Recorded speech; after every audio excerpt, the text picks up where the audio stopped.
Hi, gang. It's Patrick. And Adam. Coming up on today's episode, we have a discussion about fan-written Disney movie theories and conspiracies. As always, we discuss the latest Disney news, and we close out the show with some quick D. All that and more on today's episode of Gays Do the D.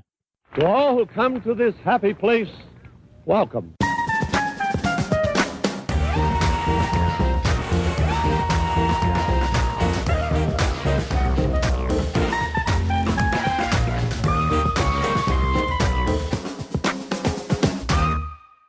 Adam Rose Hummel. Patrick Chromatica Kazuki. Ooh, I sound so fancy today. You are fancy every day. Thank you so much. I agree with you. You're also sort of fancy, Adam. I'm wearing my fanciest t-shirt.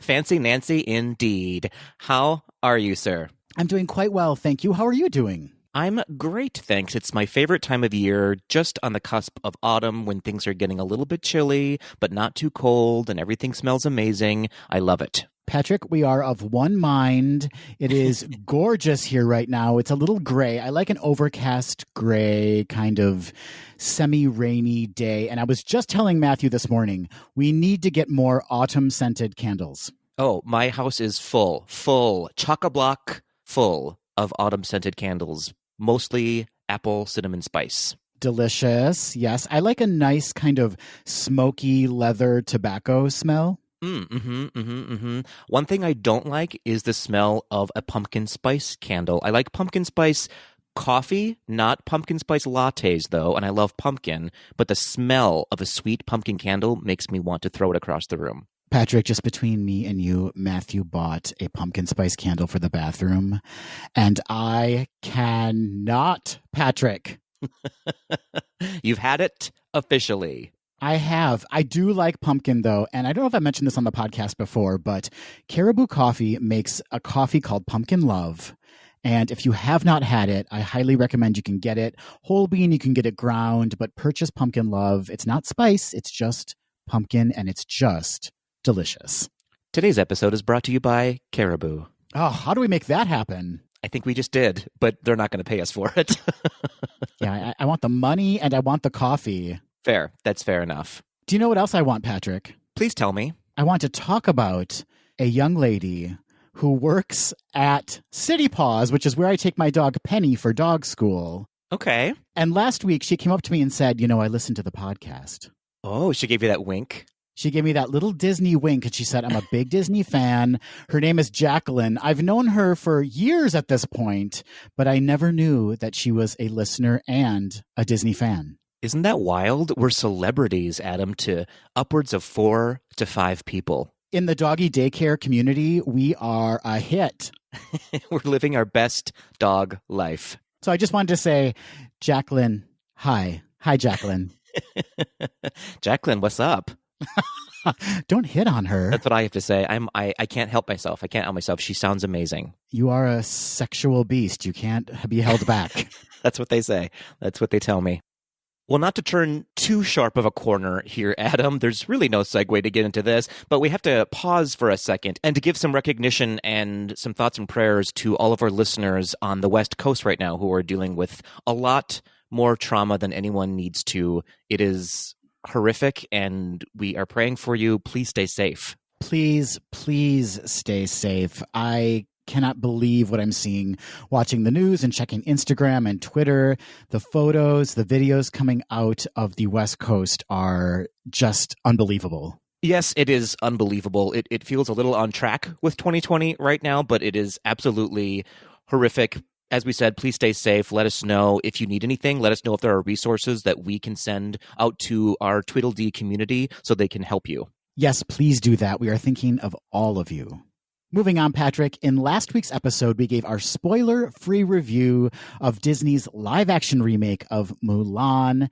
And boy, oh boy, did we get some feedback. We sure did. I have to say, I called it, Adam, that we were going to get a lot of feedback, and we were going to get some polarizing feedback as well. And boy, did we ever. We surely did. So let's dive into these thoughts and feelings from our Tweedles. First up, we heard from Rob, who you can find on Instagram at zippitydoodah days.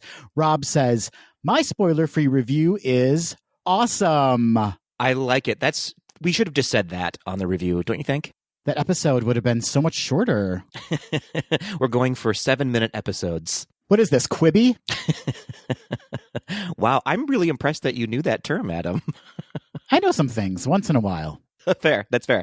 Next up, we have Kevin, also on Instagram at Mr. Kevykevs_85. Kevin says, oddly enough, this is one live action remake I wish was about 20 minutes longer. I could definitely have handled spending more time with any of the excellent supporting characters. Felt Disney brought a lot of respect and dignity to the Chinese culture and history. Really loved this one. We also heard from Cesar, who you can find on Instagram at Prism Viper. Cesar says, I thought Mulan was great. I agree that I think the movie needed more time to flesh out some of the storylines. Wish they would have used the witch more, my favorite character in the movie, and given us more time and interactions with Mulan's fellow soldiers. Still think that Cinderella is the best live-action adaptation Disney has done, with Mulan being second. The ladies are representing with live action. They certainly are. And, he makes a great point. The witch, Patrick, I was thinking this week, I'm like, she could get a prequel. I would love to see that. I would love to spend more time with that character and figure out where her history comes from. Maybe like just a gal's shopping trip or like a ladies' lunch. Yeah, it's an episode of The Real Housewives of China gone horribly wrong. I want to see it. Coming to a theater near you in 2025. Moving on, we have Dane on Instagram at Daneland saying, totally agree with Patrick's POV. Amazing to see a Western major motion picture with an all-Asian cast. In my lifetime, I've only seen this 3 times in my nearly 40 years in the United States. Such a great point. We need more diversity. Please keep it coming. Absolutely.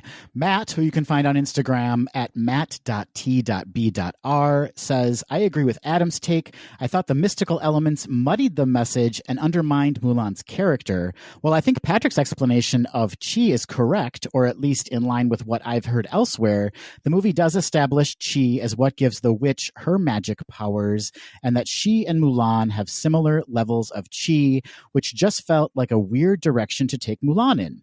Overall, I thought the movie was fine, but made some confusing choices. Next up, we have Noah writing to us from Instagram at Noah Lee Jordan saying, I thought it was good. I think the movie needed more time to flesh out some plot points and storylines. I needed to know more of the witch's history. I love a good fleshed out villain story. Seems to be a similar theme. People just wanted a little bit more explanation. Yeah, we both agreed with that point. We would like a little bit more time with these characters, a little bit more time with the story. Joseph, who you can find on Instagram at jpeterparker23, says, I just finished listening to the episode where you review Mulan. I agree with you both on certain things that they added. Music from the animated movie in the background was beautiful and clever. You could hear the opening song when Mulan is getting ready to see the matchmaker.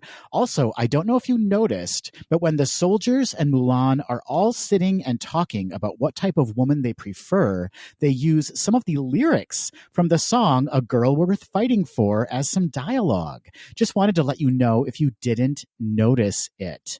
We didn't even mention that, Patrick, but it is a very clever little insertion and nod into the animated movie. For sure. It was funny. You could tell that they were lyrics because it got just a hint sing-songy in that section. They weren't obviously singing it, but the poetry in it sort of made an appearance. Yeah, they couldn't help but get caught up in that kind of musical moment. Exactly. Next up, we have Ashley from Instagram at Modisha_Jenkins saying, Welp, your Mulan review left me completely nonplussed and absolutely shook, not from the movie, but because during the review I found myself agreeing completely with Adam and disagreeing with Patrick. Uh-oh. Adam, I was so on the same page with you on the witch and the special powers situation. To me, this seemed almost anti-feminist. Why couldn't Mulan have been able to kick male ass by being a non-special powered female? The message to me said, thank goodness Mulan has extraordinary abilities so she can defeat these males. I mean, honestly, I'm not sure if I should have an opinion being a cis male. Well, sissy male. Heyo. But nonetheless, P.S. Does anyone else want to see a drag version of this starring Monique Hart called Mulan, where she wears her All Stars 4 curves and swerves brown cow stunning runway outfit and saying things like, I'm giving you the Mulala sensation. Lots of love from Portland. Ashley, that's hilarious. I want to see that. I'm into it. I'm into it fully. Even though you disagreed with me, I agree with you, Ashley. Moolah la sensation. I love that. Stunning. We also heard from Rochelle, who you can find on Instagram at Sea Salt and Lemon. Rochelle says, I loved the theme of warriorship. Throughout, they equated Chi with warriors and with men only, but Mulan's story proves that strength is fluid and not bound by gender. Zhen Yang was undeniably amazing. I appreciated her part in Mulan's path to self-actualization and in the film's theme of reflection. I agree with Adam's want for a more poetic and less literal Phoenix, and with Patrick on everything else. Shout out to that Ming-Na Wen cameo. Can we say that, Patrick? We just did, so here we are. We didn't say Ming-Na Wen she makes an appearance, but that she does make an appearance. Oh, Patrick. Moving on, we have Mario from Instagram at Diamond in the Rough Clothing Co. saying, watching the film on my TV was disappointing since it would have translated better on the big screen. The action scenes were great, but tonally, I was annoyed that they decided to pepper in comedic jokes instead of just going all in and making a truly Asian Jet Li period piece. I would be remiss if I didn't point out the major controversies from the filming nearing China's concentration camps of Uyghurs and the lead's comment on police brutality. I think the film's impact on Asian representation is net positive, but how much is a life worth? For Disney, the answer is $30 for premiere access to the film. Oh boy. So for those that don't know, last week after the movie came out, some people noticed in the credits that Disney was thanking certain entities within Xinjiang, which is a province where parts of the film were filmed. Yes, which is pretty standard. Most movie companies thank the locations that they shot in. The controversy is coming from the fact that this province, this region of the country, which is supposed to be autonomous, is anything but.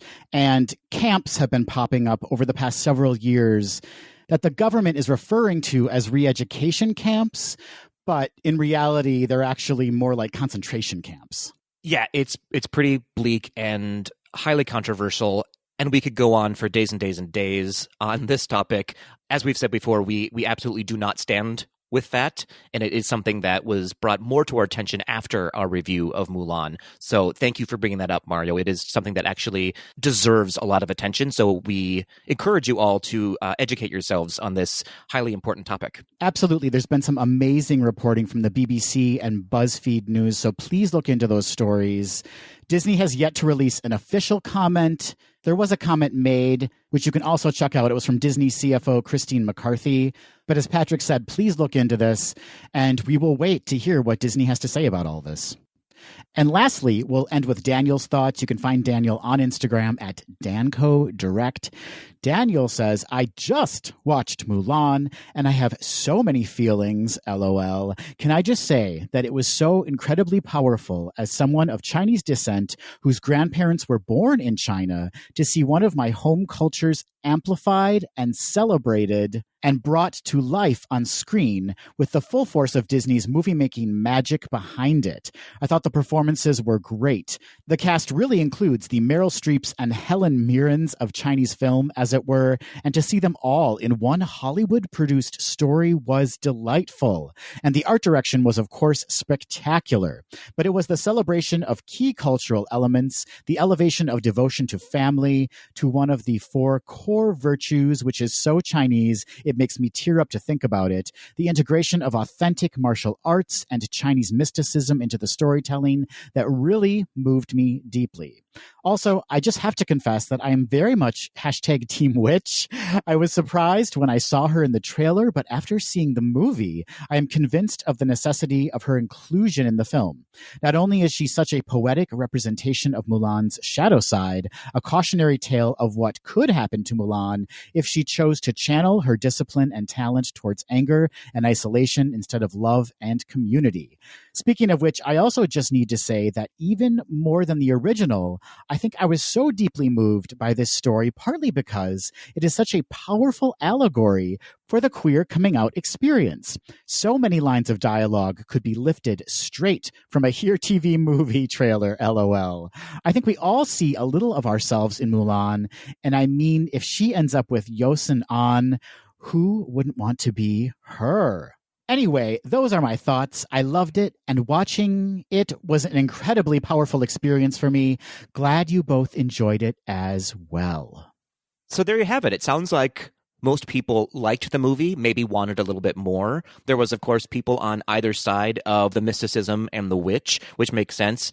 In doing a little bit more research of the story of Mulan, there are so many retellings of Mulan and so many versions of it. In some, Mulan actually is a witch. And I think keeping that in mind, for me, it made me appreciate Disney's weaving all these different versions together into one story. I really thought they landed on a cohesive film. Yeah, I spent the past week really reflecting on our review and, thinking about what I said. And I have to say that my feelings are unchanged. Fair enough. But it was great to hear what everybody else thought. And I just love the various viewpoints from this film. Which is kind of what a film is supposed to do, right? It brings discussion to the table. Absolutely. Well, thanks again to everyone. We appreciate your feedback. Thank you so much. Moving on, Adam, we come to This Week in Disney History. Are you ready? What the heck happened this week in Disney history? So many things. Let's start with the youngest, as per usual. 29 years ago, Adam, on September 14th, 1985, Walt Disney Animation Television debuts the first 2 animated TV series for the company on 2 different channels. Do you have a guess as to what those shows were? I absolutely know the answer to this. It's Gummy Bears and it's The Shining, the animated series. You are very close. You got one correct. It is The Shining, the animated series. Just kidding. The actual answer is Adventures of the Gummy Bears, which premiered on NBC and ran for 6 seasons. I didn't know it ran that long. I loved the Gummy Bears. And in particular, there was one episode where they're being turned into toys. They're like being frozen and turned into toys. And it sticks with me, Patrick. I hold that episode in my heart. That's fantastic.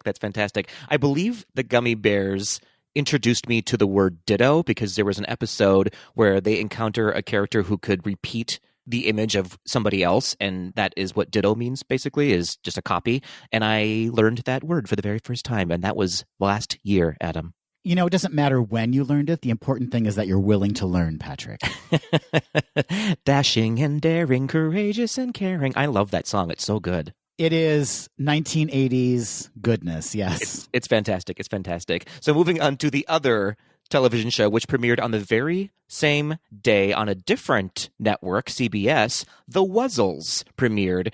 Did not have as long of a run as Adventures of the Gummy Bears. It only lasted for 13 episodes. It was a cultural moment. I had a Wuzzle. Which one did you have? I had the bear that was also a bumblebee, Bumble Bear. Oh, nice. I think I had the owl that was also a skunk. Okay, I don't know if Bumble Bear was the correct name, but they were basically like genetically modified animals. 2 animals stuck together as one. That's absolutely right. They were a circus show of animals, basically. I don't want to use the word freak show, but I just did. And I just remembered, Patrick, it was actually Bumble Lion. So it was a bumblebee and a lion that were merged. I like it. The juxtaposition is beautiful and poetic. I mean, both are very deadly creatures on their own, but combined? Can you even imagine? No EpiPen will save you from that sting, okay?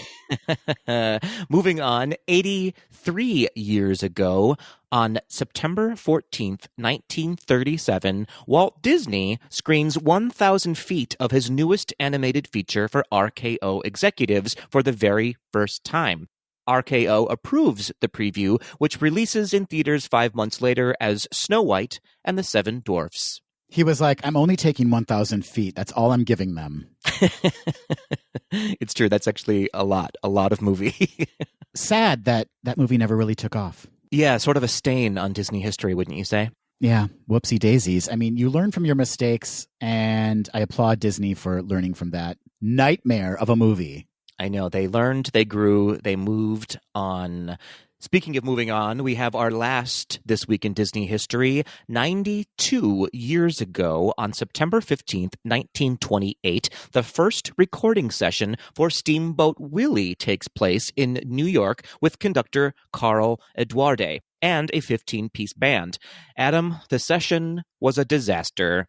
They were unable to play in sync with the film, and at the end of the day, had nothing usable to show. So 2 weeks later, on September 30th, they meet again for a second try, but this time, Adam, one of your heroes, Ub Iwerks, has developed a special print of the film with an animated bouncing ball rising and falling to the accent of the beat, and instead of projecting this film above the band, it's projected directly down onto Eduarde's printed score so he can see the score and the film at the same time.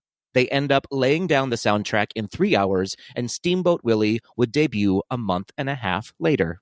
That is amazing. Isn't that incredible? So not only the innovation of film synced with sound, but they had to then innovate how they were going to record the sound for the film. Exactly. Have you ever been to, of course you have, I took you once, to the orchestra when they play along with the soundtrack to a movie? It's really incredible. And now we understand that Ub Iwerks came up with that technology. Oh, Ub. Thanks, Ub. We appreciate it. We appreciate you. So, Adam, that is This Week in Disney History. Some things happened this week. Wow. Some things happened. Well, something happened last week, didn't it, Patrick? It sure did. Patrick and I had the pleasure of joining Delico Arts, which is a theater company that Patrick is a company member of, for Patrick's Passion Project, where we talked all about Disney. And we just like to take a moment to remind our patrons and also you, our Tweedles who are listening, who would like to listen in on that conversation, that Patreon-only episode is dropping this week. I don't know when, I don't know how, but magically it will appear in your feeds. So patrons, be on the lookout for that. And Tweedles who are not patrons, if you would like to listen in on our conversation about Disney history, about Disney on Broadway, about Run Disney, head on over to our website at gaysdothed.com and click on that donate button, where for as little as $1 a month, you can become a patron of Gays to the D podcast and get that exclusive episode where you get to hear us chat all about Disney. It's true. Something we should also remind folks is that we do have tiers that you can join as well, where if you spend a certain amount of money, you get a little gift from Gaze to the D. I just sent off a mug in the mail to one of our Patreon listeners. A mug in the mail to one lucky Patreon family member. That's right. So thank you in advance to all of our Patreon listeners. We hope you enjoyed the episode. It is a little wonkier than usual because you're listening in on a YouTube live video, so you're not getting the full effect. But this is what we got, folks. This is what we got for you. It's the full fantasy. It's just a different version of the fantasy. It's a full fantasy minus the visuals, which, let's be honest, is much better. It's an improvement, yeah. Yeah, it's a vast improvement. And of course, thank you to the Tweedledees who were some of our special guests on the show. Thank you for participating. We love you. We miss you. We can't wait to see you again. Who were they? You don't know. You got to listen to find out. It's a mystery. Do you know it's not a mystery, Patrick? I have so many answers, none of which are appropriate. So let's just call it what it is. It's the news, Adam. The news is not a mystery. It's not. No.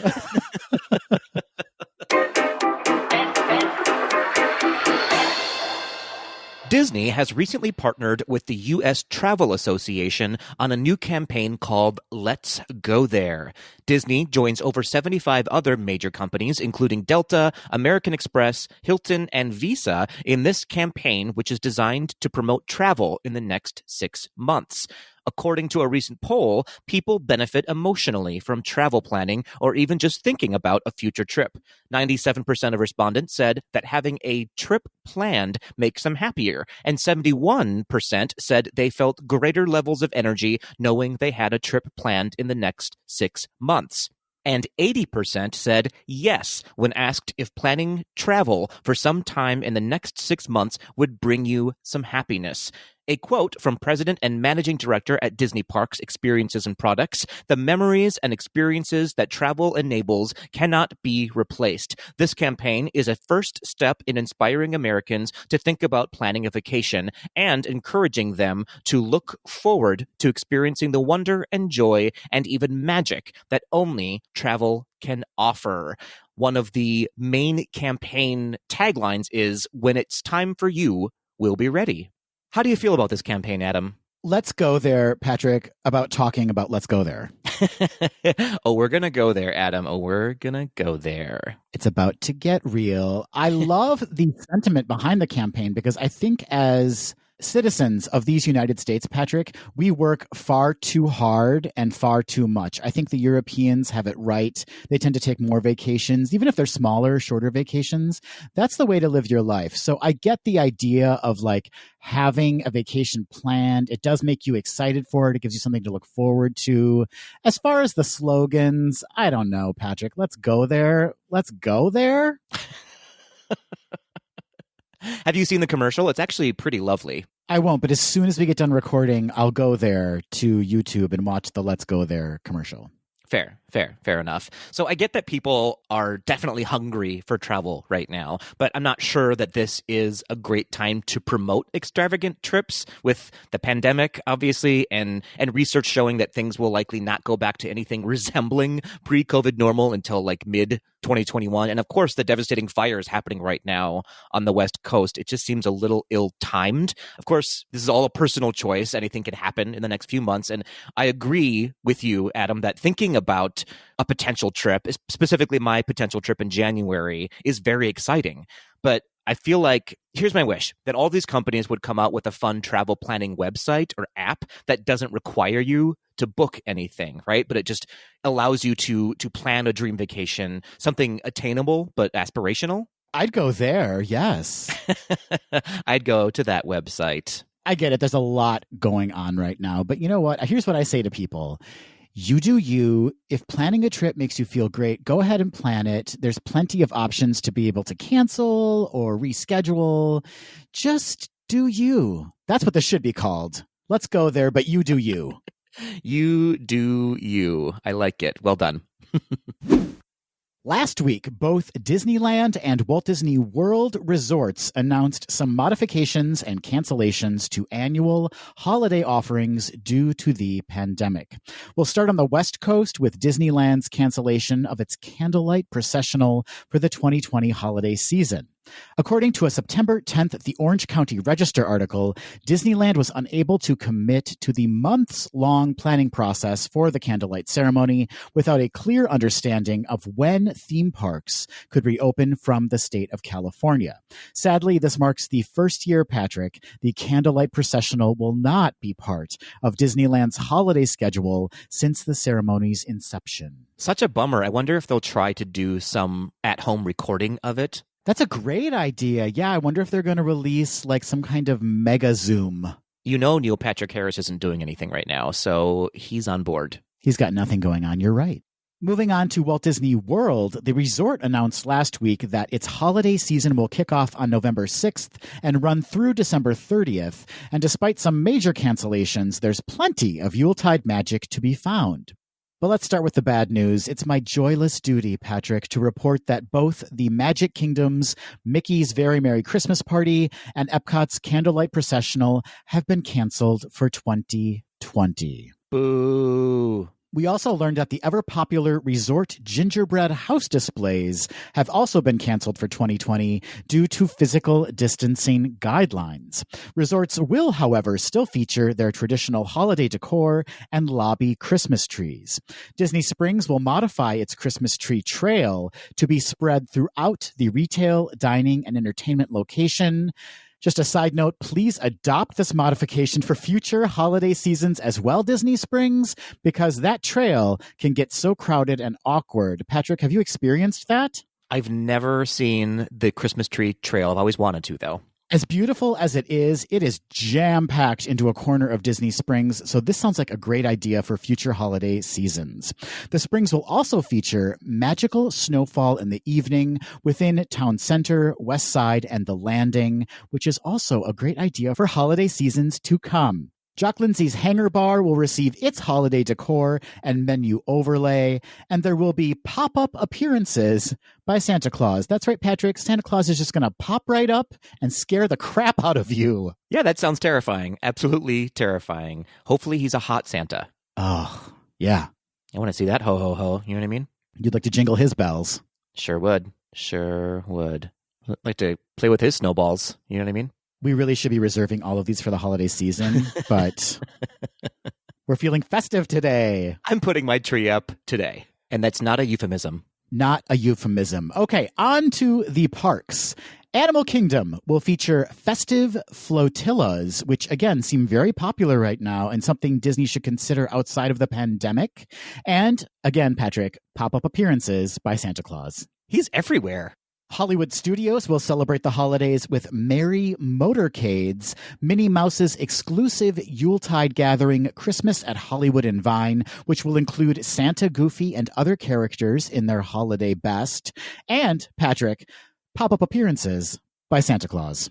Who would have thought? Who would have thought it? Epcot will offer festivities like a highlights version of the Epcot International Festival of the Holidays, featuring holiday kitchens around World Showcase Promenade. The park will also celebrate R&B, gospel, contemporary, and traditional Christmas and holiday music with Joyful at World Showplace. Voices of Liberty will be performing concerts of favorite carols and songs of the season at America Gardens Theater.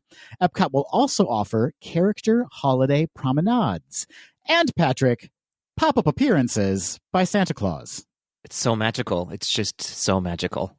And lastly, Magic Kingdom will welcome the season with Christmas character cavalcades featuring gingerbread men, elves, reindeer, and Christmas friends. The Main Street Philharmonic will feature toy soldiers. There will also be, Patrick, pop-up appearances by Santa Claus. Oh, good. That's great. I'm over it. I'm over Santa. I don't believe anymore. And perhaps most controversial, Patrick, if Instagram and Twitter have anything to say about it, are the Cinderella Castle Christmas projections, which feature a rotating series of designs, including a whimsical Christmas sweater and a regal overlay of red, green, and gold ornamentation. The projections will replace the iconic dream lights hung annually on the castle since 2007. Patrick, how are you feeling about no dream lights? I think they are beautiful, but I bet they can do a better projection than actually hanging those physical lights. And this will remove the need for that stupid crane that's in your photos when you go in January. I totally agree, Patrick. I know a lot of people are very passionate about the dream lights. I get it. There's a nostalgic connection there. But we have the technology. They can do amazing things with projections. And I bet they can come up with a beautiful kind of replacement for the dream lights that actually replicate what the dream lights do without the need for the netting lights. And again, yeah, that crane.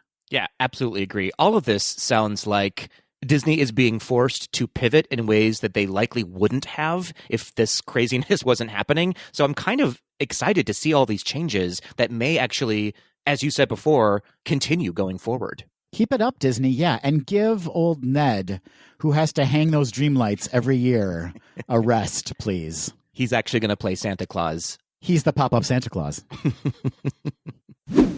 D23 continues to crush it during this time of quarantine, bringing you entertainment without needing to leave your cave of sadness.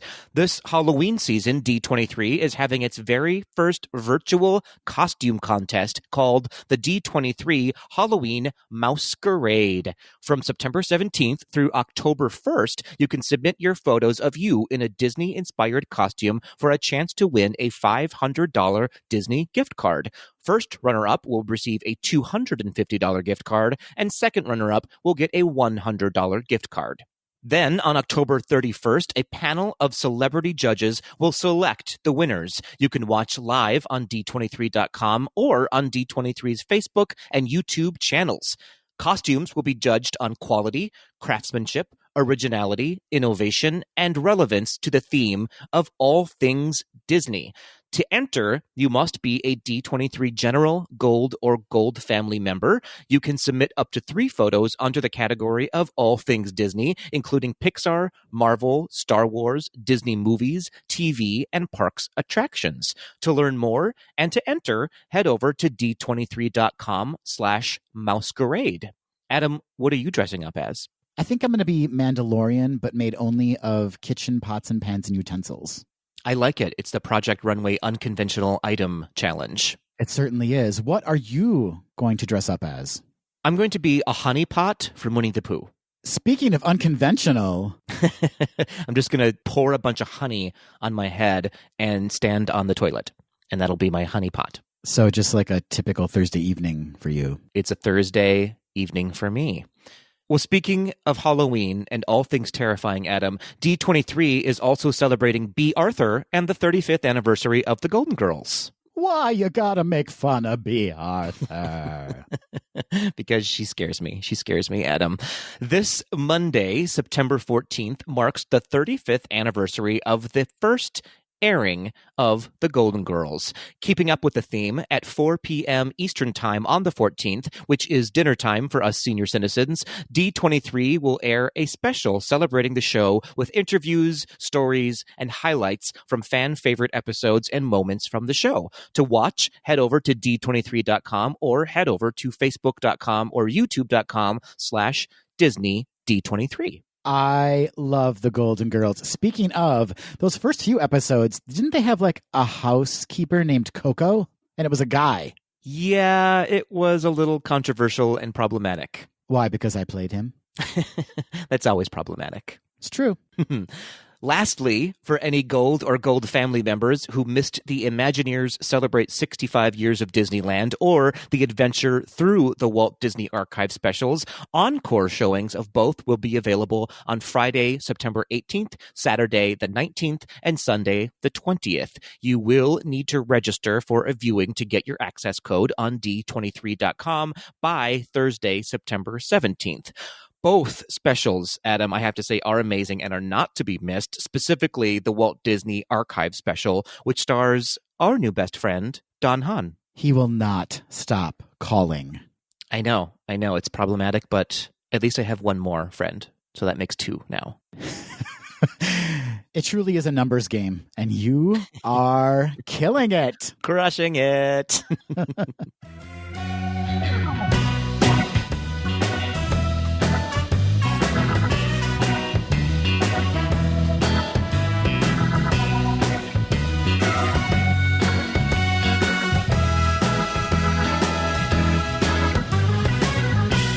Hey, Adam. Hey, Patrick. Can we talk? Yes, we can talk. Let's start right now, as a matter of fact. This is the moment where we start talking. Finally. Let's have a discussion, Adam. Here's something interesting that happened to me last week. I was watching The Little Mermaid on Disney Plus, and I thought, you know what? I'm going to take the time finally to pause it in just the right spot where I can see Mickey and Donald and Goofy in King Triton's orchestra section of the movie. Uh-huh. And it's really cute. I loved it. But it got me thinking about Disney Easter eggs. And you then sent me a text the very next day suggesting that we talk about these Disney Easter eggs and fan theories that have been sprinkled throughout Disney movies. And I was like, well, this is perfect timing. We have to do this now. Ain't that a kick in the pants? Ain't that a kick in the pants? So, Adam, what do you say we have a good old-fashioned discussion? Let's give them something to talk about, Adam, when it comes to fans' Disney theories. I'm very, very excited for this conversation, Patrick. But before we begin, I have to ask, do you subscribe to theories? Like, are you heavily into theories? Are they a thing for you? Are they your jam? Not necessarily. I've read a lot of them, and I think they're hilarious more often than not. But I don't know that I care about it. It's sort of like fan fiction. It's like, it's cute, it's fine, but I don't think it fits necessarily into Disney canon, if that makes sense. Absolutely. That totally makes sense. Yeah. I was trying to think back on when fan theories became a thing because I don't remember them being around when I was a kid. And I think I can trace it back, for me anyway, when I first kind of became aware of them was the television series Lost. Oh, sure. Yeah, that definitely sparked some like fan websites to pop up and talk about fan fiction. And then they had their own theories and it just went in 80,000 different directions. That's a good point. So, yeah, that's kind of when I became aware of it. But as for Disney, you know, we did some digging and boy, oh boy, did we find some interesting fan theories. There's some doozies. There's some doozies out there. Some are on another level, maybe another planet. and some actually made me think that actually makes a lot of sense. Yeah, there is a full spectrum as to believability and then complete lunacy. So what do you say, Adam? Let's get theorious and talk about some fan theories. Oh, Patrick. Hey-o. Let's get theorious. Do you want to kick us off with our first theory? I would love to. Let's start with one that involves one of our favorite Disney villains, Lady Tremaine from Cinderella. Yes, she was on my Fab 5 villains list. She's fantastic, Queen of Side-Eye. So there's a fan theory that Lady Tremaine is a Black Widow, and this has been posted specifically on Reddit by a Reddit user under the name LSKAHYLOC. If you're listening right now, please let us know what that actually means or says. But this Redditor writes, it's more of a headcanon than anything else, and I admittedly don't have much evidence. But yeah, you have to admit that it is kind of odd that Cinderella's father, who looked perfectly healthy in the movie's intro, suddenly fell deathly ill after marrying her. My theory, Lady Tremaine poisoned him for his fortune. She did the same to Anastasia and Drizella's father, which is why he isn't in the picture anymore. I'm guessing she either squandered his money or she got greedy, so she set her sights even higher and seduced Cinderella's father into falling in love with her. She didn't kill Cinderella as well, though I'm sure she had plans for the future to avoid making herself suspectable. I love how invested this person is into Lady Tremaine's backstory. Yeah, absolutely. Which I'm all for. I need a Lady Tremaine backstory to see where she came from before she meets Cinderella's father. A prequel. A prequel indeed. Perhaps a prequel series, The Tremaines. Tremaines of the day. Is Lady Tremaine her last name from her previous marriage? This would be answered in the prequel, Tremaines of the day. This is really interesting to me, and quite frankly, Patrick, I'm going to subscribe to this fan theory. I'm on board with it. If anything, it's made me more curious about just who Anastasia and Drizella's father was. It was the king, Adam. Oh, another twist. This makes me want to go back and reread some of the original Cinderella stories before Disney, way back before Disney, because all of those fairy tales were very dark. So who knows? She may have been a murderess in the original stories. I know that they get very bloody at the end of the story, like they cut off their toes and their heels to fit in the slippers. It's very grim. So who knows? Who can say? Are you on board with this, though? Are we going to now adopt this backstory? And the next time we approach Lady Tremaine in the parks, are we going to mention it? I think we ought to. I think we ought to sit her down and have a discussion about it. A confrontation. Did you kill Cinderella's father? I like that. I like that idea. She'll probably say yes. They're so method, those cast members. They will. They will admit to murder. All right, then, Patrick, it's official. Lady Tremaine is a Black Widow. So says Gays Do the D podcast. It has been written. Let's move on to our next theory, Patrick. This theory comes from a Redditor, Resident Swimming. Resident Swimming says that Aladdin and Jasmine are siblings. Oh, dear. Oh, dear. I am not on board with this one already. Resident Swimming says, perhaps Aladdin becomes the Prince of Agrabah because Genie transformed him into Jasmine's brother. After all, genies are notorious for adding unintended consequences onto their wish fulfillments. Genie somehow rewrote the past so that Aladdin was the product of an affair between the Sultan and a mysterious woman, perhaps Lady Tremaine. I added the Lady Tremaine part. I like it. I like that. This is a leap. This is one jump ahead of the breadline.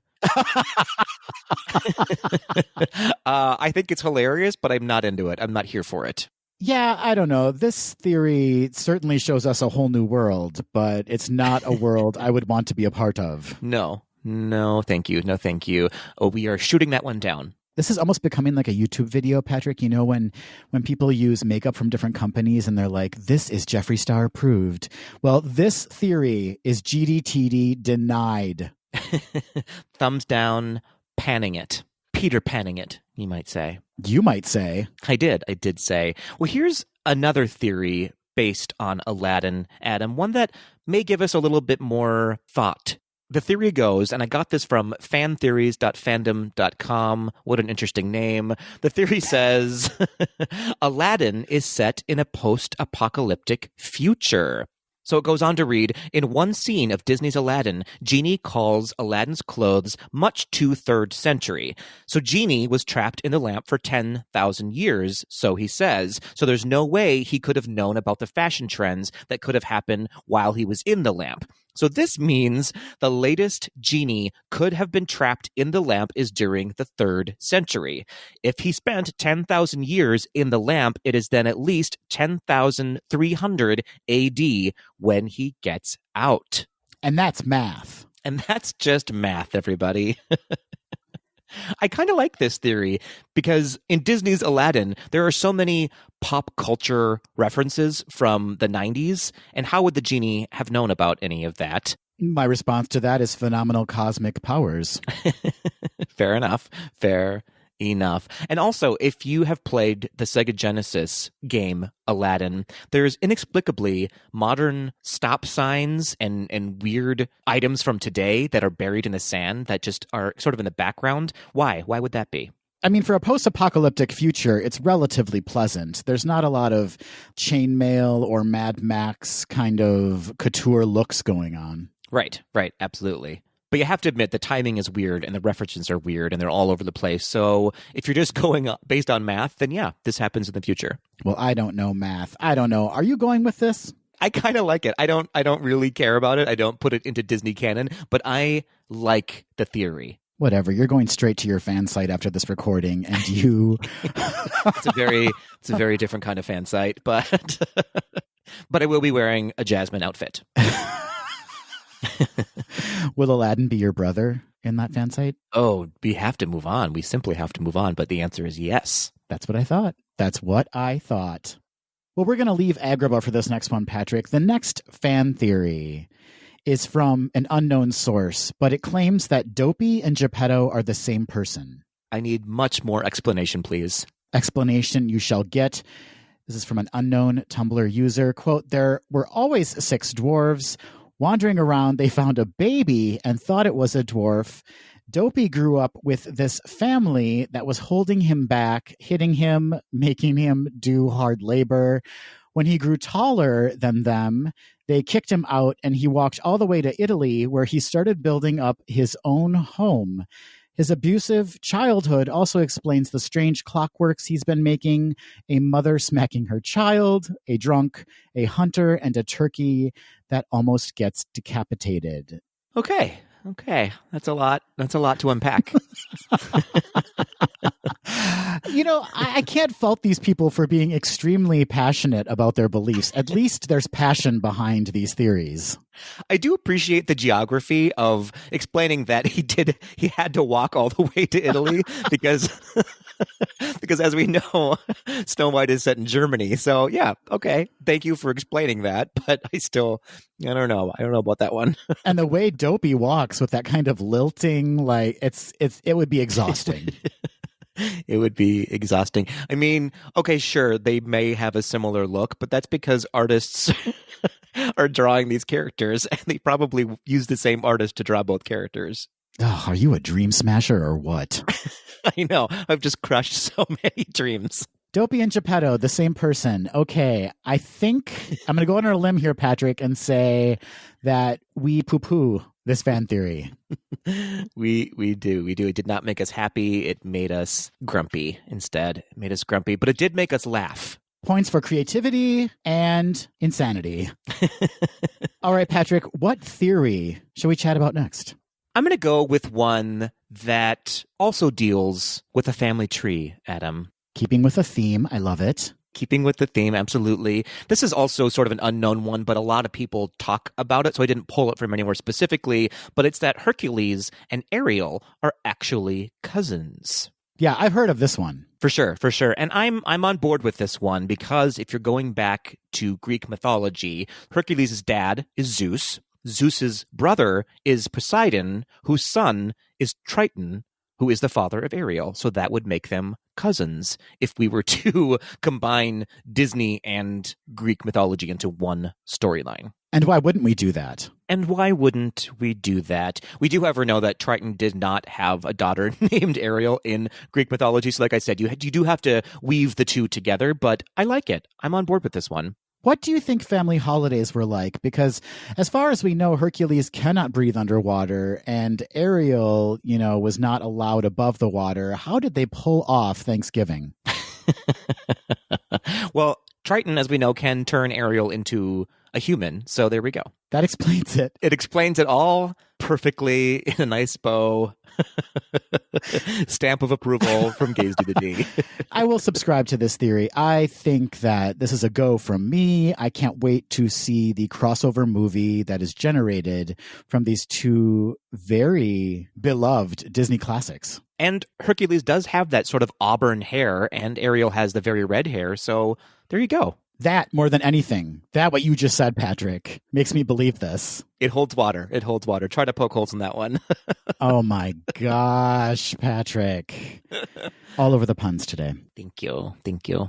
Well, since we were just talking about Ariel, we might as well stay in that Little Mermaid cinematic universe. This fan theory also comes from an unknown source, and it is that Ursula and the real Vanessa were once lovers. I'm intrigued. Let me tell you more, Patrick. Ursula could have a love story in her past that mirrors Ariel's, except Ursula's ended in tragedy. Like Eric, Vanessa could have been a human Ursula found and fell in love with. Torn between her feelings and duty to her people, Ursula might have been forced to sacrifice her forbidden romance. Disguising herself gives Ursula a chance to bring Vanessa back, if only as an illusion. That is some grade A fan fiction right there. It truly is. And I love that there's a lesbian element to it. Very fitting for Gaze GDTD. Points for making it a lesbian love story, yes. But how do you feel, Patrick, about the theory? Again, we find ourselves in a situation where that's definitely a stretch. There are actually no facts that this is based on. It's simply based on an opinion and a thought. No facts about the fictional animated movie that this is based on, yes. I need my fiction to have facts. You know what? I'm going to say this is a yes from me. This absolutely happened. I totally believe it. And it brings a certain ennui, a certain kind of sadness, a certain kind of melancholy to Ursula's story, her backstory, that makes me feel for her even more than I already do. I like it. I guess you can't prove that it didn't happen, right? You can't prove it didn't happen. And are we going to see this in the live action remake? Oh, goodness, I hope so. Melissa McCarthy getting a little hot and heavy with whoever they cast as Vanessa. The past Vanessa, so that would be Vanessa Redgrave, right? Vanessa Redgrave, yes. I would watch that. So we'll just put a pin in this one then until the live action movie comes out. That's right. We have some things to see before we make an official Gaze GDTD opinion. We'll circle back to this one, yes. Well, let's flip over to the Pixar world, shall we, Adam? Yes, please. Let's talk about Toy Story for a second. This one gave me pause, I have to admit. I believe you pulled it from your favorite magazine, 17. I've been a subscriber for 25 years, yes. Good for you, good for you. And the theory is that Jessie's owner was actually Andy's mom. Now, here's where it gets interesting. The article says, you may remember Jessie's owner, Emily, from Toy Story 2 and probably bawled when she dumped Jessie in the donation bin. But is it possible she grew up to be Andy's mom? When Andy is playing with Woody in the original Toy Story, that sounds dirty, he's actually wearing a Jessie hat, not a Woody hat. Did he inherit that hat from his mom? And does he own those vintage toys because Emily's reliving her childhood via the Roundup Gang? Also, Emily's childhood room decor was 1960s flower power, and Toy Story came out in 1995, which would make Emily in her 30s. Perfect age to have a 6-year-old kid. Just saying. Just saying. I really like this one. There's some attention to detail in this theory, and I appreciate that. I actually have heard this theory before prior to coming across it in my most recent issue of 17 magazine. And this feels right to me. Whether they knew they were going to go there in Toy Story, in the original Toy Story, who knows? But I think when they were making Toy Story 2, they were reflecting on the first film, thought about Andy's hat, and they were like, how can we tie this to the movie? I think this feels like it's legit. And they don't ever name Andy's mom, so who can say that her name wasn't Emily? Yeah, it could very well be Emily. And this theory brings another level to the story, right? It makes it a much more kind of sweet, melancholy experience. Now, are we missing the scene where Emily comes into Andy's room, sees Jessie, and is like, I threw her away? Yes, we're missing that scene. We are missing that scene. But I like this. I like this theory. Like I said, it's got some attention to detail. It elevates the story, like you said. This is a winner. This is a winner for me. I agree. This is GDTD approved. I feel like I need to edit in a sound effect of like a metal stamp being hit or some kind of like gong. A gavel sound or a da-dong. We'll see. I'll probably get too lazy. I'm very good at sound effects, as you know, drum rolls being one of them. I can always give you some options if you need. All right, you're on deck for a sound effect for the next approved theory. The pressure is on. I'm certain it's going to be this one. This one comes from a Redditor called Canadian Shadow. Ooh, I like it. We have some listeners in Canada, so this could be from any one of them. The theory is Gaston is a representation of the Beast if he never got turned into the Beast. Okay, all right. And the theory states, A, there's letters tied to these, Patrick. This is college level. A, they both have blue eyes, but lots of people have blue eyes, so that isn't a very good piece. But they both have bright blue eyes, and unless I missed one, I don't think that anyone else had blue eyes. Say blue eyes one more time, and I will slap you across the screen. Don't slap me, slap the Redditor, okay? I take back my comment about college level. B, you know how people remark about how expensive eggs are? Well, Gaston said that he ate 4 to 5 dozen a day, but since he is a prince, eggs are nothing too much to buy 4 to 5 dozen a day. Grammatical issues aside, Patrick, we have blue eyes, bright blue eyes, okay, and 4 to 5 dozen eggs. That can be quite costly. Mm-hmm. That's too expensive. Okay. I feel like I need some more convincing. Please move on. All right. C, his looks. This is the explanation about why they look different. I'm changing this entire section with more compelling evidence. Apparently, this Reddit post has been edited. It's been edited, okay? Now, we know that there is some sort of magic going on in this world. The witch turned the prince into a freaking beast. So it wouldn't be too far-fetched to say that Gaston asked a witch to make him look more handsome. I mean, we've all been there, haven't we? I want to be honest with you, Patrick. I summon witches nightly and beg them to make me more handsome. If I had $1 for every time I asked a witch anything at all, I could eat 4 dozen eggs finally. 4 to 5. 4 to 5 dozen. Yeah. 4 to 5 dozen. Okay. I still need some more evidence here, Adam. All right. Well, you're in luck because there's one more letter, one more bullet point. I'm actually crying right now. I have to tell you. When Gaston dies, I think a part of the beast dies. Oh, this is getting very emotional. A part of himself that he never wanted to see again. He then turns back into the prince. Now, this next part, Patrick, is in all caps, so I'm not going to scream it, but I want you to know it's in all caps. Noted. What if there was a part of the spell that wasn't mentioned? A part of it that he had to overcome his selfishness to turn back into a prince? Okay. I don't. What if? What if? Isn't that the actual plot of the movie? He does have to overcome his selfishness to turn back into a prince. Yeah, this is It's taking a lot of leaps to prove their own theory. Gymnastics are involved. Yes, there are leaps, there are round-offs, there's a pole vault attached to this Reddit theory. Here's where I get lost. It's on A. The letter A is where I got lost. But before that, the simple theory of the representation, I'm all for that. Disney is all about allegories and representations and symbolism. So they could have just left it there, but then they ruined their own theory with their own proofs. It started off rather poetic, and then it just got very literal very quickly. Immediately. So we're on board with this, right? We're fully on board with this. What kind of sound effect does this approval need? Oh. Okay.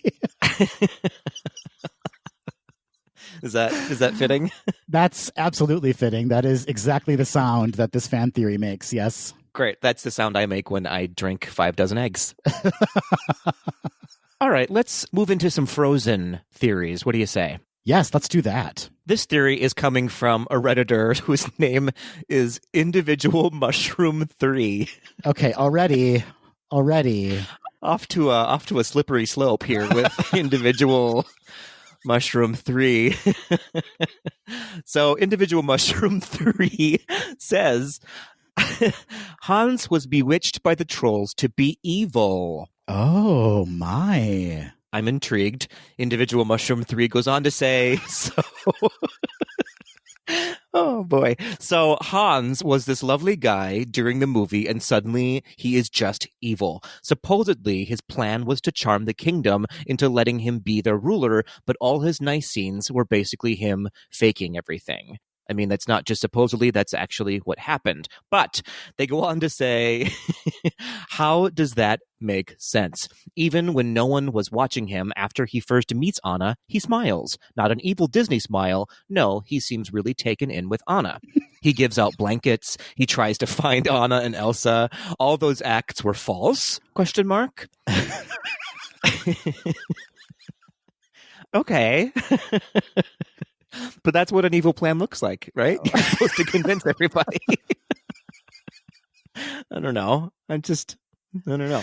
Let's not judge. Let's see where this goes. Let's hear Individual Mushroom 3 out, shall we? Individual Mushroom 3 deserves our attention at least, yes. Yes, I Am 3 then goes on to say, in the song no one really listens to Fixer Upper, the trolls make it clear they want Anna and Kristoff to end up together and are shocked to learn of a fiancé.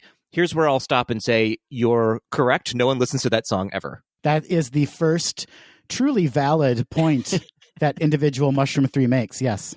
Oh, dear. So then, Hans, at that point, is at the top of the North Mountain, still trying to help Arendelle and Elsa. He even saves her at the risk of his own life by redirecting the crossbow bolt.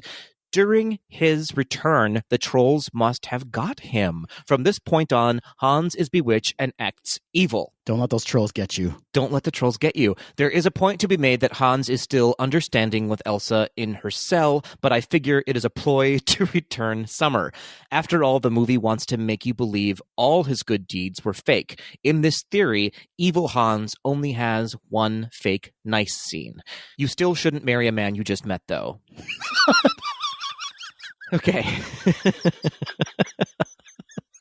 This is all over the map. That last point, though, I mean, that's a good one. Fair. That's fair. Not a theory. That's just a fact. And as far as Hans not being evil at the start of the movie and then turning evil via the trolls, that truly describes every relationship I was in before I met Matthew. I can attest to that.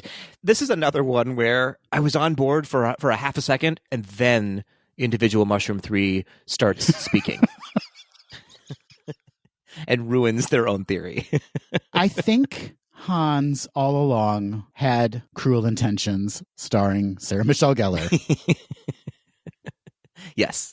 Absolutely. So this one, I'm sorry, Individual Mushroom 3. As much as I want to get behind you solely based on your Redditor name, I cannot. I'm with you on that. I'm not fully sold on this one. All right, Patrick. Well, let's head back to the Little Mermaid cinematic universe. So many fan theories from the Little Mermaid. There's a whole ocean of them, you might say. This one was found on ranker.com, and the theory is that Ariel's mother was killed by Captain Hook. Bum, bum, bum. The theory goes, there's a striking mermaid in Peter Pan who looks a lot like Ariel and could very well be Athena, who was slain by pirates. The two films' release dates help bolster the theory as well. The Little Mermaid was released in 1989 when Ariel was 16. Peter Pan was released in 1953, and the unnamed red-headed mermaid would have been 36. Ariel was born in 1973, sure. So maybe Athena was slain as a result of the actions of Captain Hook. Maybe.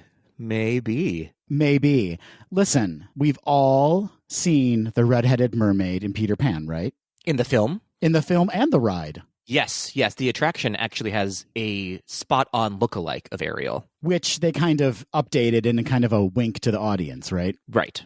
And apparently in the sequel, yes, Ariel's mother is killed by a pirate ship, I think. I haven't seen the sequel, but I think that's how it goes. And according to this theory, that's how it goes. What throws me most here is the dedication to the eras in which the films were made. Yes.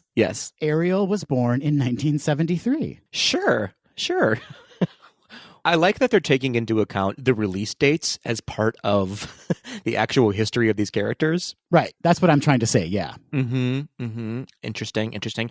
If I can nerd out for just a second, there's actually a mistake in Greek mythology here because Athena is actually Triton's daughter. So this kind of goes back to Aladdin and Jasmine being brother and sister, then, is what you're telling me. As all things do. Okay. But that's Disney's fault. Disney named her Athena, which is weird. So then Triton had many other daughters with his own daughter. Oh, Disney. You've done it again. All right. So this is not a winner for us then on several levels. First of all, Disney, how dare you? How very dare you? And second of all, unknown Redditor, how dare you? I don't hate this one. I don't hate it. It's just, it's another reach. It's so fascinating to me, the desire for people to want to tie films together. Like they want to find a connection, or they just want to believe that there was like this master plan for all of this. Yes. Is it possible that Ariel then was searching the ship that killed her mother? It's very possible. In fact, that's going to tie to a theory later on, Patrick. Ooh, I'm excited. I'm excited about that. What if she had come across the bones of her mother? She almost did, but that shark chased her away. Saved the day. It saved many nightmares. Saved many, many nightmares. All right, Adam, let's move on. Speaking of mothers, to Mother Gothel from Tangled. Ooh, now this villain has it. Do you know what I'm saying? Yeah, she's got that extra oomph. So this theory says that Mother Gothel from Tangled and the evil queen from Snow White are the same person. This unnamed resource goes on to say that both characters are obsessed with beauty, both want to get rid of those who are fairer than them, and both have similar looking daggers. Plus, there's no denying the striking resemblance between the two. I can deny that. There is not much of a striking resemblance between the two. I don't know. That's just me. They both have rather large eyes. They're both quite attractive in their younger forms. I think there's a glaring plot point here that the witch from Snow White dies in the end, but let's get beyond that, shall we? Let's move on from that. I guess there might be sort of a resemblance of Mother Gothel when she turns into the witch. I mean, when the evil queen turns into the witch, there's a slight resemblance, but that's just, I don't know, that's a reach for me. They both have hag-like qualities. Sure. Their obsession with cutlery, I don't know. Does that really tie them together? Every villain loves a knife. Yeah, who doesn't like a dagger? But they are both obsessed with youth, and they do want to kind of either nix or hide away those that are more beautiful than them. Actually, now that I'm thinking about it, if I'm thinking about Mother Gothel when she ages, I guess there's more of a resemblance there. I didn't catch that. I didn't put that together in my head. Okay. I'm more and more on board with this theory now. Who's this Patrick? The tables have turned. Although now that I think about them kind of being obsessed with those that are fairer than them, that really wasn't Mother Gothel's intent in putting Rapunzel in the tower. It was to keep Rapunzel's magic power to herself, right? Right, because Mother Gothel wanted to stay young. She didn't really care about Rapunzel's looks at all. She only cared about her own looks. Yeah, exactly. Oh, dear.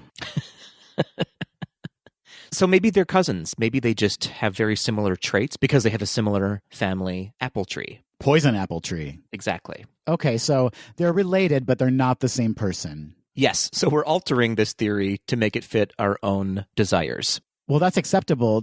Did not another Redditor update their theory?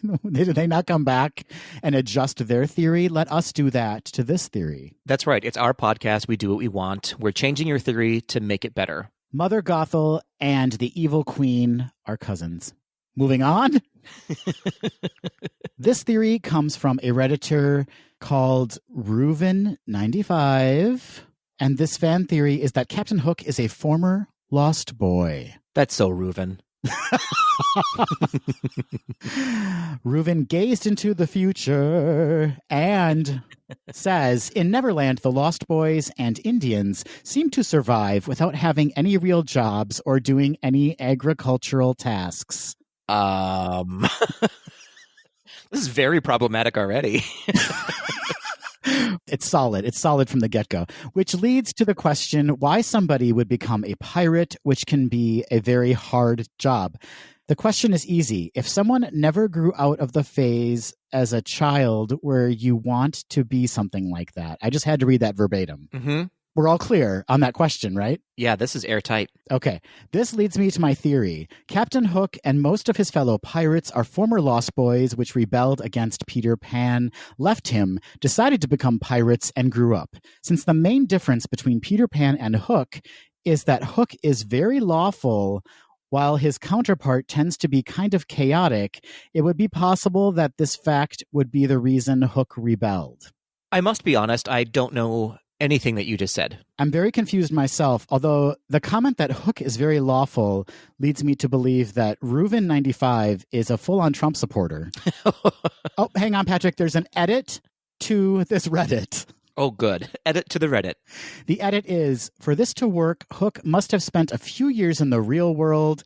I have to work this into my theory somehow. More to come.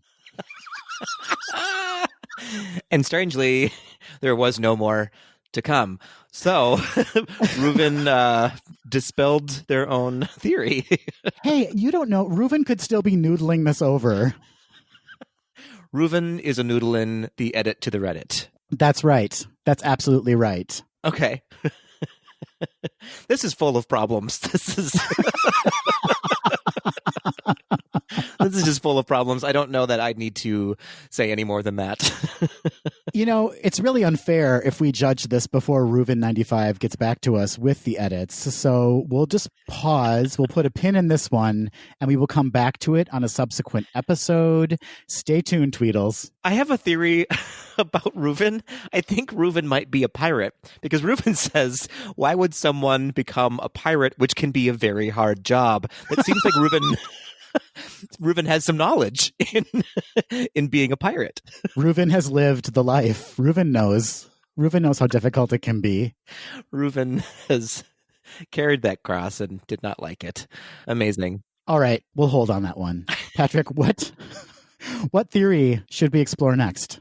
Let's just stay in Neverland for a brief second, Adam. We've got a troubling theory ahead of us here from from the website screenrant.com, and the theory is that Neverland is the afterlife and Peter Pan shepherds deceased children's souls there. Ooh. Cool. I don't know if we need to read it, but we are. We're going to read the whole thing. This theory starts out very grim by using a quote from the book version of Peter Pan that says, "To die would be an awfully big adventure." Boy, is that dark. This theory has been around almost since the original book was published. It believes that the reason why Peter and the Lost Boys never grow up in Neverland is because they're already dead. Neverland is the afterlife, and Peter Pan is the Charon-like figure who takes the hands of dying children and guides them to heaven and their final rest. Oh boy. The theory is not too far-fetched. You're honking your own horn there a little bit. Especially when you look into the life of Peter Pan's author, J.M. Barrie. He left the rights to Peter Pan to a children's hospital where it would help fund efforts to keep terminally ill children alive. Even before that, he wrote in a biography of his mother that she took solace in the fact that his brother David died a boy and would therefore remain a boy forever. Okay, those last two statements are true, troubling, dark, and true. Wow. Yeah, this is a heavy one, you guys. So this goes back to Reuven 95's theory, kind of in a way, right? That Hook was a lost boy, so Hook is dead too then, right? Yeah, maybe Hook was on life support for a while, and that's why he was in Neverland, and then came back to life, and then died as an adult. Makes sense to me, yes. Okay, listen, I'm a sucker for an allegory. I like this. I'm into it. I'm intrigued. I'm not into children passing away, obviously. It's a little heavy for a Monday. But here we are. Here we are with this amazing theory. This sounds like the plot to an Evanescence video. Yes, it does. I can hear the music now in my head. Regardless, I would love to see a kind of Tim Burton imagining of this tale. I like it. Peter Pan and the Underworld. Why not? Let's go there. Let's explore the space. It could be stop motion. I mean, they've all stopped moving, so why not? Well, I don't necessarily agree with the theory. I want to see it dramatized. I don't know that would make it to Disney Plus. But okay. It does tie a little bit into the play Finding Neverland. Mm-hmm, yes. So for that reason alone, I'm going to go, sure. All right, sure. I approve it. Patrick approves it. It is GDTD approved. What kind of sound effect, Patrick, does this fan theory deserve? Okay.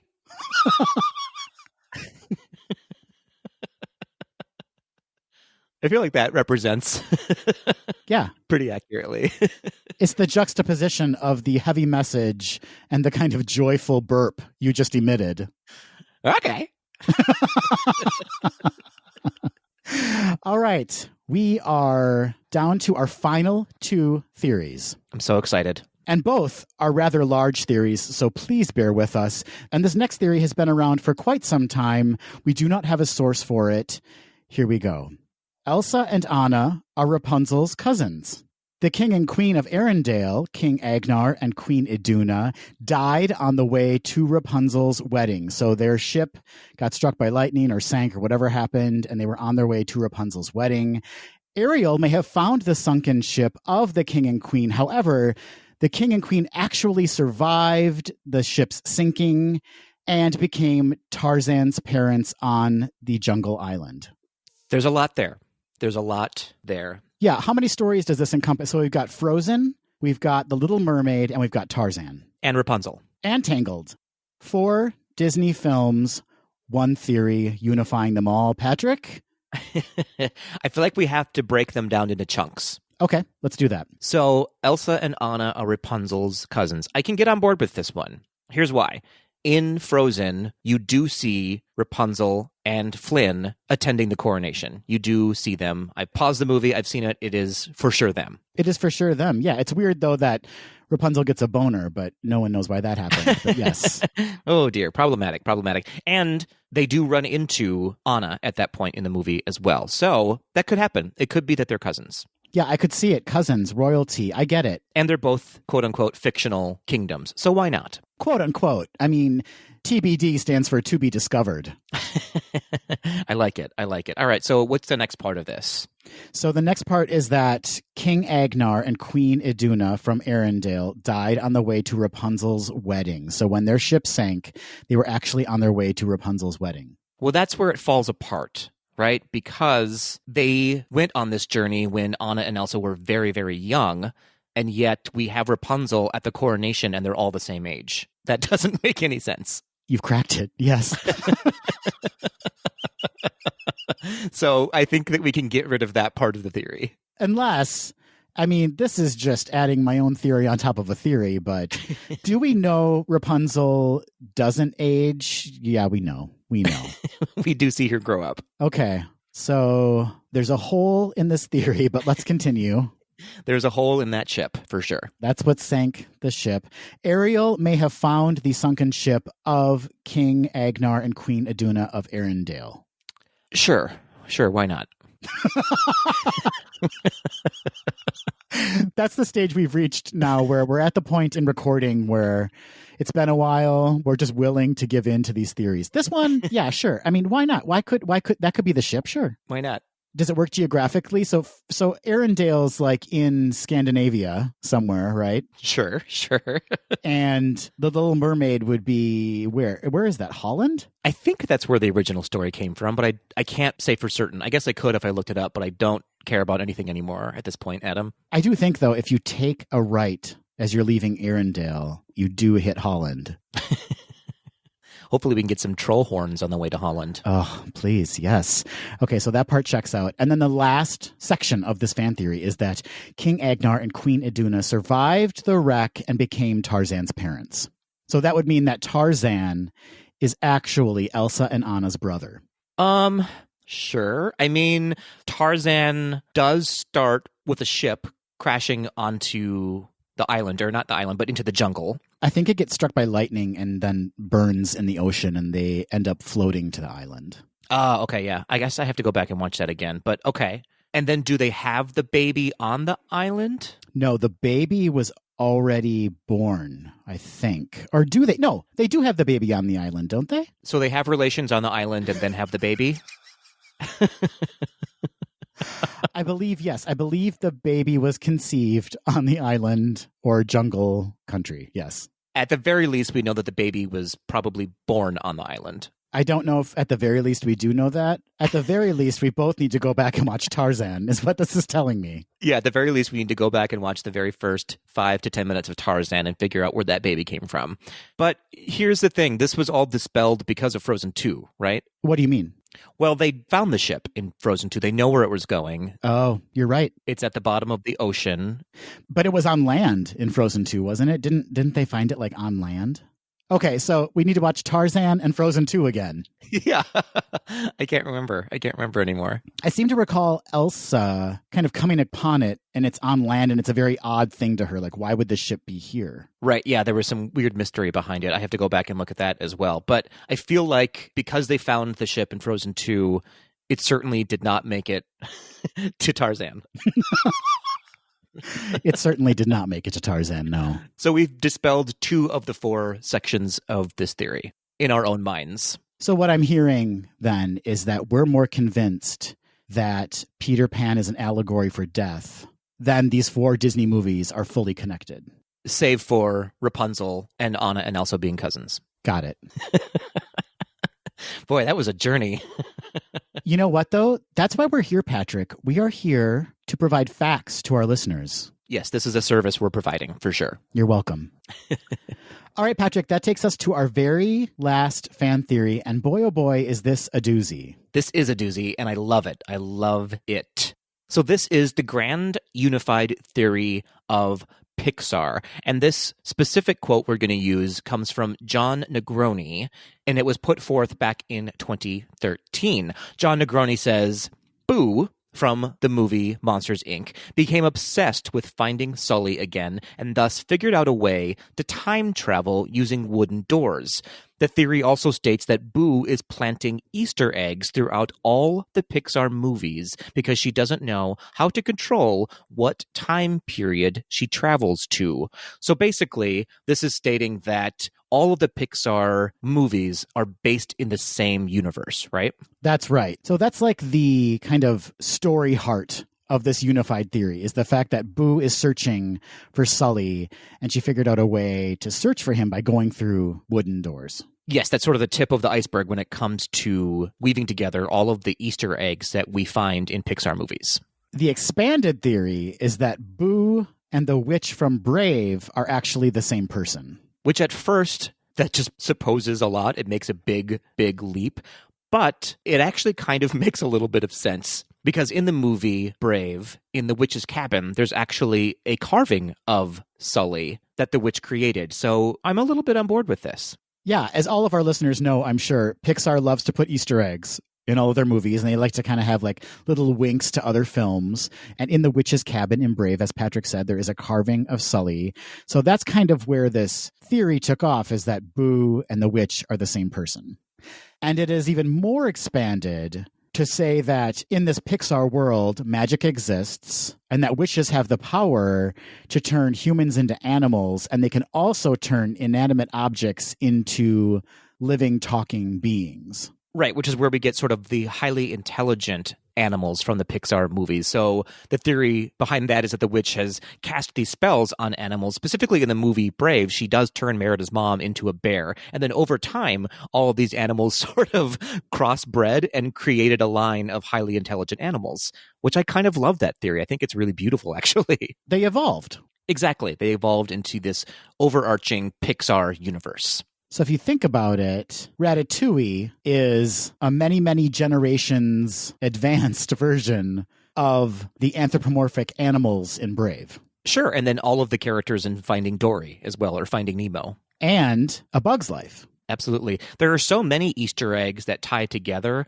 that make this theory really fun, like the classic A113 that you see woven into most Pixar movies, which is the California Institute of Arts classrooms that a lot of the Pixar animators went to. And then the theory goes even further to say that eventually machines kind of take over the earth, and that's how we get Cars, and that's how we get to WALL-E. And Monsters, Inc. actually takes place in the very, very far future. And the reason that monsters are running so low on screams is because the humans are no longer around in that version of Earth. And they have to travel back in time to collect screams. And that's what the doors are. They're actually time traveling back to collect screams for energy. I can't wait to see how you edit this all together because my head is spinning right now.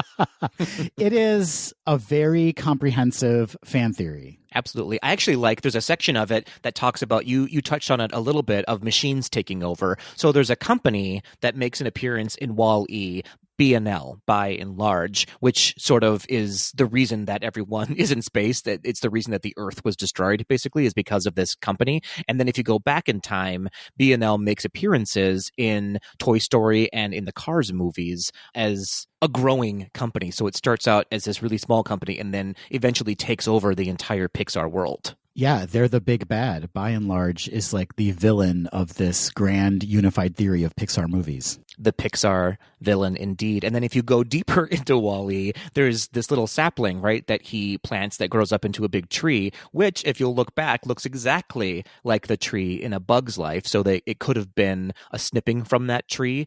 And it's also a tree from the movie Up. There's a lot of layers to this. It's deep and vast, and I'm sure we haven't even scraped the surface of the Easter eggs that you can find in the Pixar movies that tie them all together. Yeah, but we encourage you to go online and just search a grand unified theory of Pixar, and you'll come up with this amazing theory that John Negroni has put together.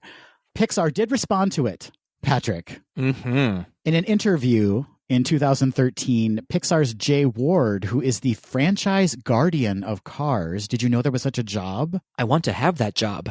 A franchise guardian. I love that. He responded to the theory in 2013 and said, quote, "I think somebody had a lot of time on their hands. They may have had some other recreational activities. It's almost like the 9/11 conspiracy theories. It's like, really? No, the movies were sort of made in a different order by different directors in different times, in different places. It's cool that it all worked out that way, but it probably was not intentional," end quote. Sure, Jan. Exactly. Isn't that what you'd expect from a big corporation like Disney? Exactly. They're covering it up. It's all a cover-up. But it is really fascinating. And what John Negroni did in weaving all those stories together, and honestly, what the artists did in placing all those Easter eggs in the films, it's really fascinating. Yeah, I mean, I'm on board with this. I think if you look at it through that lens of Pixar being a universe, it totally makes sense to me. I mean, of course, we all know that this is just something that Pixar and Disney artists do. They just leave little Easter eggs everywhere, and it's just sort of a fun thing for them to do. They didn't do it for a reason necessarily, but I don't know. I'll hop on that train. Patrick's on the train. I am still in the station. I'm thinking about buying a ticket. I am going to grab a snack first, and then I'll decide. Some of it falls apart a little bit, but I actually really stuck to the B&L Corporation part of it, and I really loved it. I ran with that one. And rightly so, I think, because that is the part that really is like cemented in those stories. Like those are actual connecting plot points in Toy Story, in Cars, and in WALL-E. Yeah. Yeah, I think in Toy Story, in fact, it's the company that makes the batteries that Buzz Lightyear needs. That's right. Yeah. Interesting. Well, Patrick, there we have it. Many, many Disney fan theories. This has been a myriad of emotions for me today, Adam. I must admit, I laughed, I cried. From laughing. It's been a real day. I need a nap, I think. No, but it is fun to kind of examine how people view these movies that we're so fond of. It's fun to kind of get a little peek into their brain and see how they perceive these stories that they're being told. Yeah, I don't think that anyone would take the time to do all of this unless they loved Disney and Pixar so much. So it just really goes to show fan appreciation more than anything. Particularly from Individual Mushroom 3. Particularly from IM3. Well, we would love to hear if you have any Disney fan theories or have read any Disney fan theories that we did not list in this segment. You can reach out to us on social media. That's Instagram, Facebook, and Twitter at GDTD Podcast. Or you can leave us a voice memo or an email at info@gaysdothed.com. I wonder if there are any GDTD fan theories. I'm sure there are some. I think there's a theory out there that Patrick never wears pants because he's actually a centaur. He can't wear pants. And that theory, which can be found on Reddit, is from Individual Mushroom 3.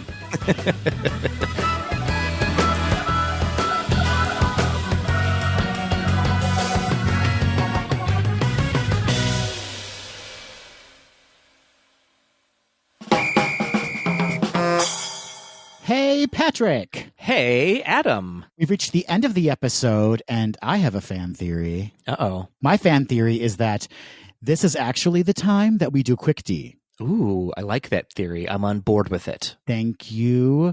For those of you that don't know, Quick D is when Patrick and I ask each other a question we have not been privy to prior to recording, and we answer it off the cuff. That means we're doing Quick D Classic this week. Quick D Classic. Quick D Classic. Is it Quick D Classic? I think so. Okay. We'll give it a shot. We'll see what happens. Why ever not? Patrick, a little birdie told me that you have a question for me. Won't you ask me your question? I will ask you a question, Adam. Thank you for committing to that. You're so very welcome. Adam, as you know, Disney Plus will be releasing an animated short to explore the origins of Olaf. Adam, will you give me your fan theory version of the origins of Olaf? Patrick, I love when you tie things together. You have taken our main segment, you have taken a bit of news from Disney Plus, and you have tied them together in a perfect little bow, ready for me to unwrap it, and I'm about to unwrap it in a wrap. Oh, good. Oh, here we go. Oh, no. Yo, this story's about Olaf. It's his origin story. He's not known for being so much a hoary, but he is hoary because he's snow, and snow can be hoary, yo. Oh, dear. Olaf started as a little bitty icicle. Oh, I really boxed myself into a corner with that one. He was known for being not so icicle. He was evil, a really bad guy. But when it comes down to it, he really wanted to try to be better, a better snowman for the girls. He needed to be their guide with all their curls. That's right. He was a hairdresser, y'all. A snowman hairdresser, y'all.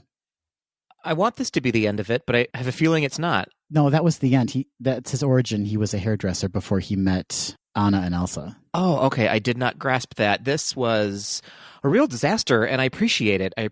It was full, chock-a-block full of controversy and upsetting emotions. But thank you so much for ending the wrap. For those that are interested, it can be found on iTunes and Spotify. And for those not interested, please throw your phones directly in the garbage. It's also the end credits for the Olaf short that's going to be released. I actually hope that that's the truth. All right, Patrick, it is time for your question, and I'm hoping you will wrap the answer. Oh, I probably won't. In the news portion of this very episode, Patrick, we talked about the modifications being made to the holiday festivities in both Disneyland and Walt Disney World. One of the modifications that we talked about, a controversial modification, was that the Dreamlights were not going to be put on the castle, but instead the castle was going to be covered in projections of various themes. They mentioned there was going to be like a red and green and gold motif.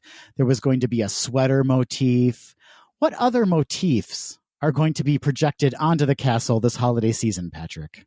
So glad you asked, Adam. As we stated before, Disney is taking some risks this year. They had to pivot, and some of those risks will show up large and in charge on the castle. One of the motifs will be Disney dead parents. Oh no. Bambi's mother, Mufasa, Cinderella's father.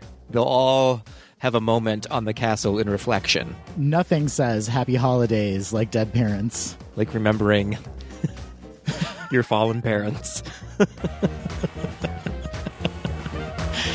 Another motif they're experimenting with is Disney After Dark shirtless princes. Oh, okay. Now we're talking. Yeah, Prince Eric, Flynn Rider. Yes. Lots of chests, lots of nipples. It's going to be amazing. Are we allowed to request our own shirtless prince? You are indeed. Which prince would you choose? Naveen. Naveen. They're calling it the Prince, actually. The Prince. It's only After Dark, though, so it's an add-on ticket event. Got it. All I want for Christmas is that. All I want for Christmas is my 2 Naveens. Kissing, yes. It's true. And Santa Claus, strangely, will also make pop-up appearances.